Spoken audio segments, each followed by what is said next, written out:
یہ کہانی ہے حکمت، ذہانت اور تقدیر کی، ایک ایسے قیدی کی جو اپنی عقل کے بل بوتے پر قید خانے سے نکل کر تخت تک پہنچ گیا۔ آئیے مل کر دیکھتے ہیں یہ سب کیسے ہوا۔ تو سب سے پہلا اور سب سے بڑا سوال تو یہی ذہن میں آتا ہے، بھلا یہ کیسے ممکن ہے؟ ایک شخص جو موت کے شکنجے میں ہو، وہ تخت و تاج کا مالک کیسے بن سکتا ہے؟ چلیں اس دلچسپ داستان کی پرتیں کھولتے ہیں۔ اس کہانی کے مرکز میں دو بالکل مختلف کردار ہیں۔ ایک طرف ہے بادشاہ جو بہت ہی سادہ لو اور مغرور ہے، اور دوسری طرف ہے ایک قیدی جو بے انتہا ذہین اور حاضر جواب ہے، اور یہی تضاد، یہی فرق پوری کہانی کو آگے لے کر چلتا ہے۔ تو قصہ شروع ہوتا ہے قدیم زمانے کی ایک ریاست سے، جہاں ایک ایسا بادشاہ حکومت کرتا تھا جس کی سادگی یا کہہ لیں کم عقلی دور دور تک مشہور تھی۔ کہانی کا آغاز ایک شاہی فرمان سے ہوتا ہے۔ بادشاہ کو خبر ملتی ہے کہ اس کے والد کے زمانے کا ایک قیدی اب تک جیل میں ہے، جسے سزائے موت سنائی گئی تھی۔ اب بادشاہ نے اپنی کم عقلی کی وجہ سے بنا سوچے سمجھے، بنا کوئی تحقیق کیے فوراً حکم دے دیا کہ چلو بھائی اسے پھانسی دے دو۔ اور بس یہیں سے شروع ہوتا ہے قیدی کی ذہانت کا پہلا امتحان، جہاں وہ اپنی عقل کا استعمال کر کے موت کے منہ سے نکلنے کی کوشش کرتا ہے۔ جب قیدی سے اس کی آخری خواہش پوچھی گئی تو اس نے ایک ایسی بات کہہ دی جس نے سب کو حیران کر دیا۔ اس نے کہا، میری آخری خواہش یہ ہے کہ پھانسی کے لیے جو 2 گھوڑے لائے جائیں وہ خالص نسل کے ہوں۔ اب یہ تھی تو ایک عجیب و غریب خواہش، لیکن اسی خواہش نے اسے وہ چیز دلا دی جس کی اسے سب سے زیادہ ضرورت تھی، یعنی وقت۔ اگلے دن جب 2 گھوڑے لائے گئے، قیدی نے ان پر ایک نظر ڈالی اور فوراً اعلان کر دیا کہ ان میں سے ایک گھوڑا نسلی نہیں بلکہ جنگلی ہے۔ یہ ایک بہت بڑا لمحہ تھا، کیونکہ اس نے بادشاہ کے حکم اور اس کے کارندوں کے انتخاب کو سیدھا سیدھا چیلنج کر دیا تھا۔ پھر قیدی نے اپنی بات کو ثابت کرنے کے لیے ایسی منطق پیش کی کہ سب حیران رہ گئے۔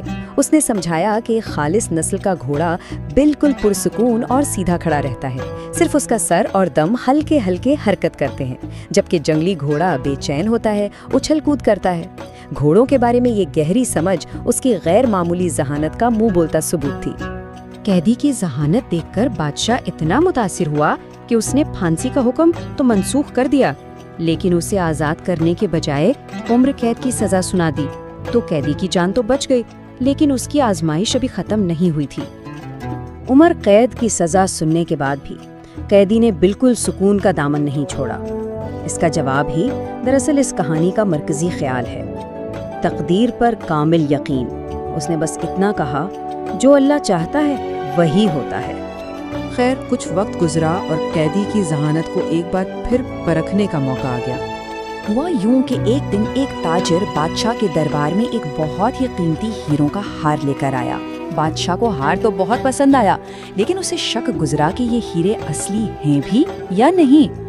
فوراً اس کے ذہن میں وہ ذہین قیدی کا خیال آیا اور اسے دربار میں بلوا لیا گیا۔